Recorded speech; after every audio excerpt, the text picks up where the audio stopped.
Hello everyone, I wanted to do a little guided meditation with you today. The specific purpose of this meditation is to observe the inner and outer worlds and how they relate to each other. The Western esoteric tradition is distinct from the Eastern esoteric tradition in that the Eastern esoteric traditions renounce the outer world in order to focus entirely on the inner realms. The Western esoteric tradition rather embraces the outer realms as a direct reflection of the inner realms. However, it's very easy to get focused only on the outer realms, and for this reason, I wanted to give you this short opportunity to reflect on the natures of those outer and inner realms. In order for this guided meditation to work, you're going to need two things. The first thing is plenty of time. You're going to want to be alone for this guided meditation. This isn't something that you're going to be doing with other people. It can only really work if you're entirely alone. Now, I realize that at the time that I'm recording this, alone time is a huge luxury for many practitioners. If you're going to struggle to get people out of your house for more than half an hour, then I would recommend that you wait until they're asleep, or alternatively to try this again early in the morning before they wake up. The second thing that you're going to need is a piece of material, maybe a t-shirt, maybe a scarf, something that you can hide your whole face with comfortably while still being able to easily breathe. You can experiment with different light fabrics. I personally felt quite comfortable just pulling the hood on my hoodie down over my face. That worked quite well. So as soon as you're ready, find yourself a nice comfortable place to be. Now, this might be in a sitting position. If you're used to sitting for a long period of time in an upright position, then by all means find your usual meditation position. If you're new to meditation, or if you don't do it very often, I recommend rather lying back on your bed. Don't get yourself too warm and snug so that you don't fall asleep in the process. But a reclining position is absolutely fine, as long as you're not desperately tired and you know that you're going to just fall asleep in the next 5 minutes. Make sure that the piece of fabric is close by, that you can reach it with your hand without too much effort, and we can start.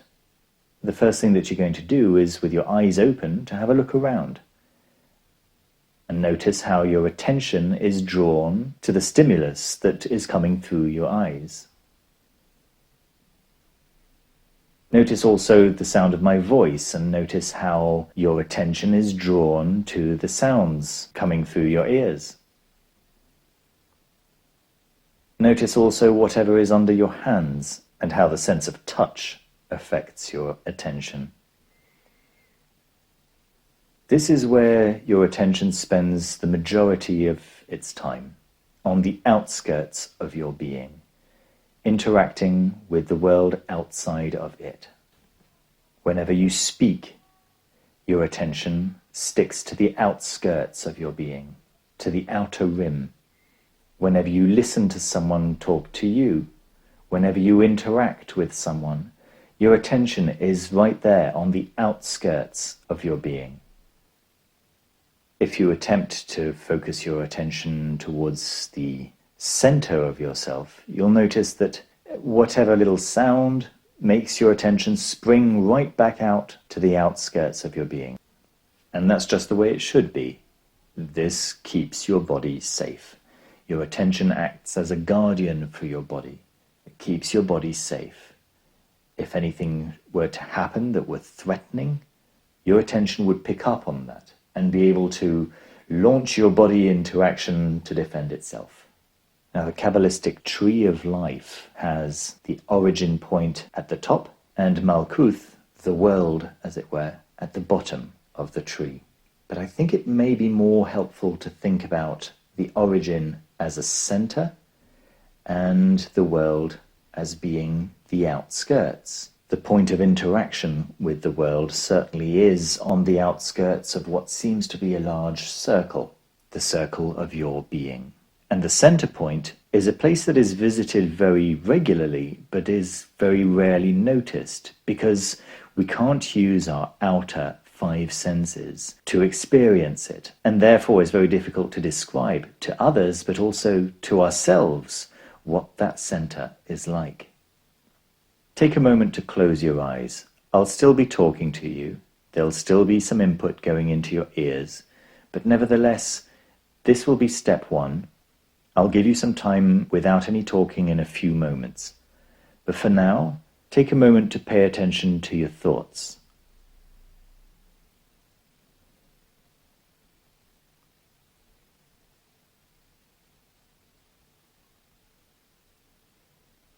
Initially, your thoughts take the shape of words or visualizations, inner representations of the actual outside world.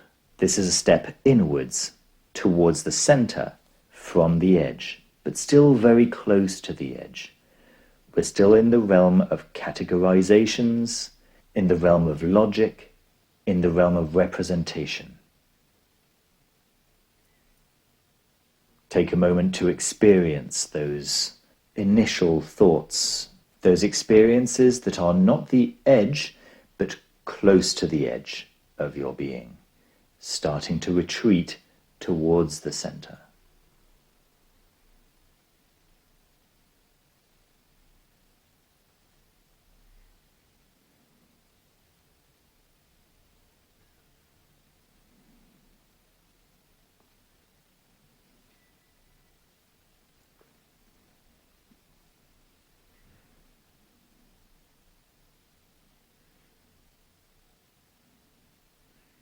Now reach out for that cloth and pull it over your face. The reason you're doing this is so that even though there is no one around you, your unconscious mind knows that you don't have to present yourself to the outside world right now because your face is hidden. You can focus entirely on the inside of yourself.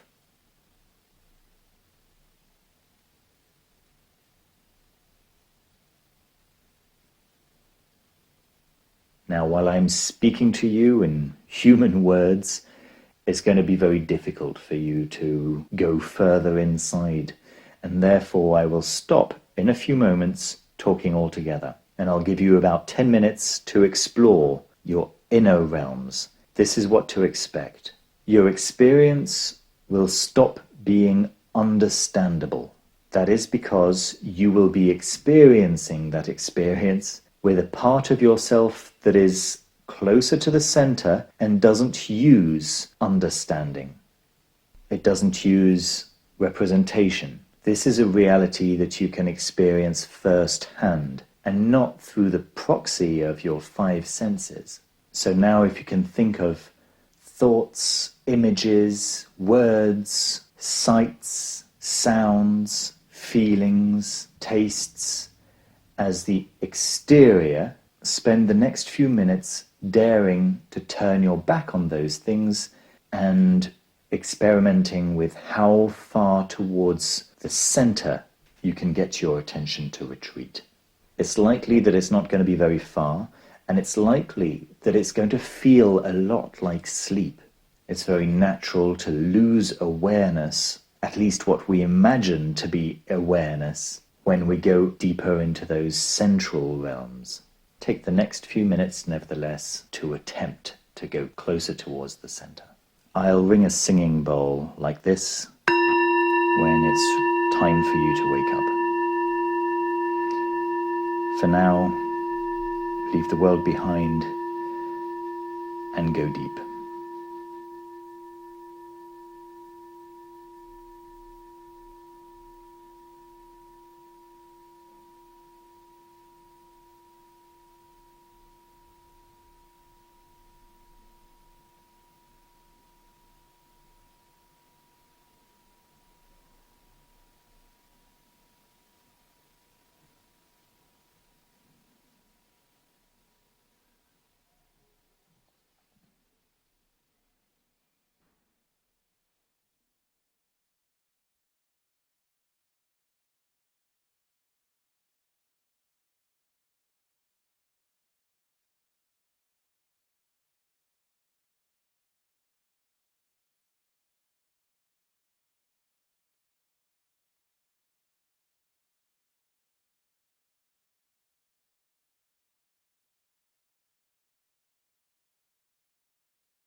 gradually become aware of the room around you.